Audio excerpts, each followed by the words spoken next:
Assalamualaikum warahmatullahi wabarakatuh. Kali ini saya ada di salah satu pintu utama di Masjid Nabawi, yaitu pintu nomor 21 yang disebut sebagai Babul Malik Fahad.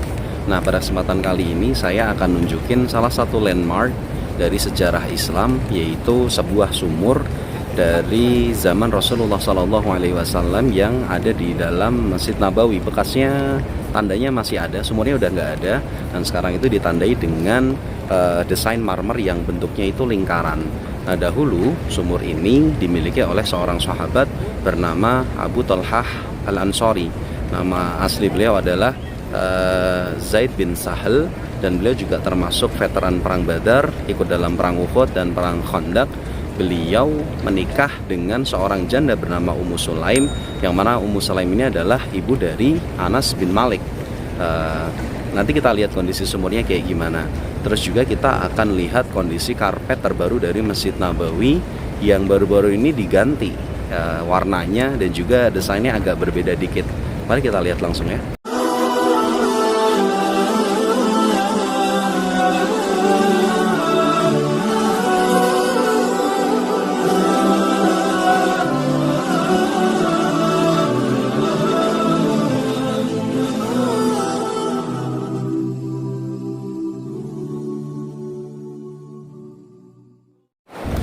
Oke, jadi kita langsung masuk aja melalui pintu nomor 21. Ini adalah Babul Malik Fahad. Jadi kalau kita mau masuk dalam masjid disunahkan untuk berdoa ya.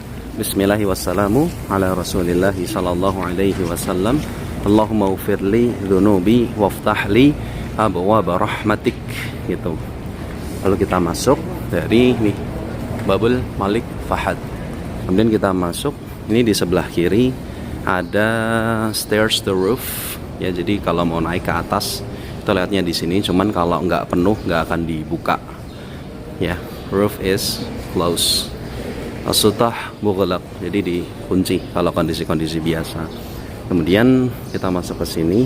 Nah, di dalam Masjid Nabawi, tepatnya di rak nomor 1242 ini ya, 1242 itu di sini adalah lokasi di mana sumur dari Abu Talhah Al-Ansari itu berada. Jadi kalau kita lihat di dalamnya, ada kayak lingkaran gitu ya. Jadi desain lingkaran seperti itu, gambarnya kayak gini. Nah, itu di bawahnya ini dulu adalah lokasi dari sumur milik Abu Talhah Al-Ansari.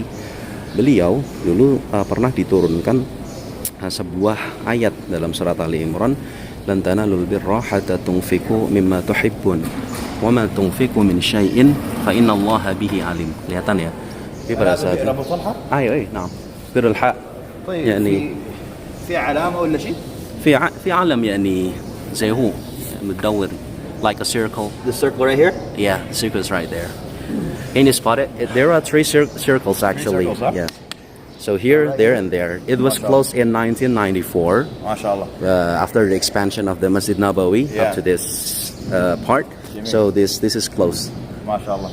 But the legacy still remains. It was recorded in Surah Ali Imran, lan tanalul birra hatta tunfiqu wa ma tunfiqu min syai'in fa innallaha bihi alim. So whatever you spend, any good deeds that you spend in the ways of Allah, so Allah will knows it, definitely knows it, and you will not accept the the perfect reward of what you spend until you can spend actually what you love. What you really love.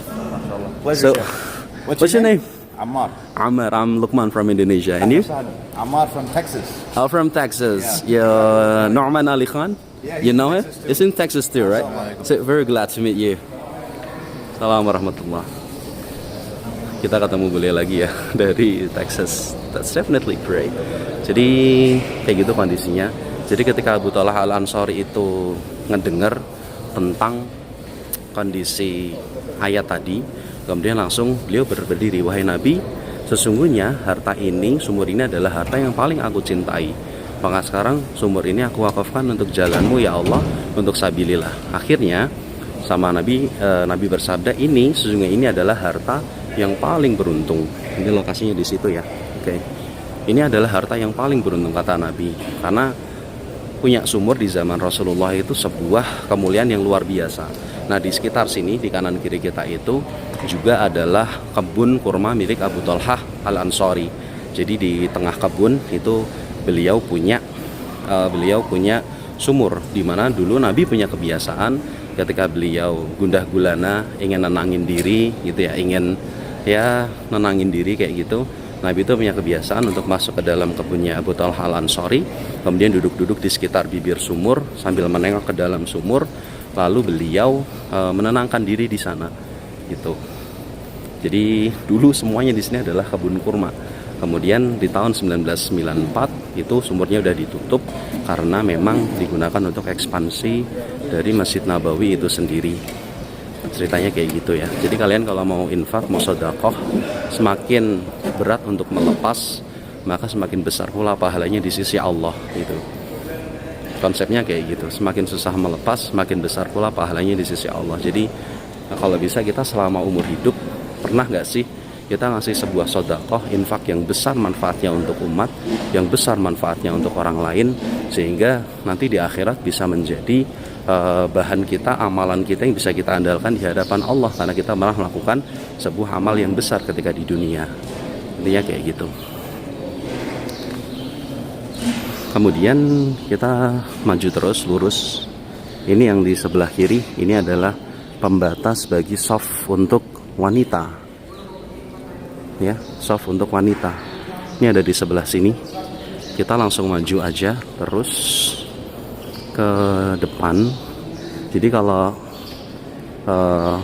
buat wanita itu kalau mau ke Raudhah, seperti saya ceritakan di video yang lain, itu nanti mereka ada jalur khusus, nanti dibuatin jalurnya di sini. Nanti kita akan lihat. Nah, kita maju ke depan. Ini karpetnya masih khas sebagaimana karpet yang ada di Masjid Nabawi. Kalau di bukan bagian Raudhah, itu warnanya merah dengan desain-desain bunga, daun kayak gini, terus ada logo dari Mamlukah Saudi Arabia. Kemudian kita maju lagi ke depan. Nah, di depan itu ada pembaharuan dari warna karpet. Wallahu a'lam ya, cuman I got a feeling. Jadi di depan kita, ini lihat ya, warnanya hijau. Nah, biasanya karpet berwarna hijau ini adalah sebagai pertanda dari lokasi Raudhah Mubarak. Tapi sekarang karpet hijau ini dibentangkan sampai ada di sisi sini. Ada di sisi sini, ini sampai di pelataran yang ada payungnya. Jadi ada di sisi sebelah sini. Ini ya, ini karpetnya baru. Desainnya hampir mirip, cuman warnanya kayak kelihatan lebih fresh karena emang masih baru. Nah, kenapa sih di sini juga diwarnain karpet warna hijau? Wallahu a'lam. Cuman kalau kalian pengen tahu, di lokasi ini dulu ada salah satu rumah dari istrinya Nabi. Kalau nggak salah namanya Ummu Habibah. Jadi beliau itu adalah seorang wanita yang dinikah oleh Nabi, yang mana maharnya adalah pemerdekaan dirinya, karena pada saat itu beliau adalah salah satu jarahan perang. Nah, beliau dibikinkan rumah di area sini. Nah, dalam hadis diterangkan, ma baina baiti wa mimbari raudhatin min riyadil jannah, bahwa antara rumahku Nabi dan mimbarku Nabi ada sebuah kebun atau taman dari beberapa tamannya surga. Nah, yang jadi pertanyaan adalah rumahnya Nabi itu nggak cuma satu gitu loh, nggak cuma rumahnya Aisyah, ada beberapa istrinya. Makanya salah satu rumah istri Nabi adalah di sini. Maka menurut beberapa ulama, lokasi yang ada di sini sampai depan sana, ke lokasi mimbarnya Nabi juga termasuk bagian dari Raudhah Mubarak. Wallahu a'lam. Itu pendapat dari ulama. Cuman yang paling rajih, yang paling kuat, yang sudah bersama-sama disepakati adalah ini, maksud baiti adalah rumah dari Aisyah radhiyallahu taala anha. Sedikit yang bisa kami laporkan, semoga memberikan manfaat. Assalamualaikum warahmatullahi wabarakatuh. يا بلبل الأغصان غرد مدى الأزمان عن أهل وحي الله عن حملة القرآن. يا بلبل الأغصان غرد مدى الأزمان عن أهل وحي الله عن حملة القرآن.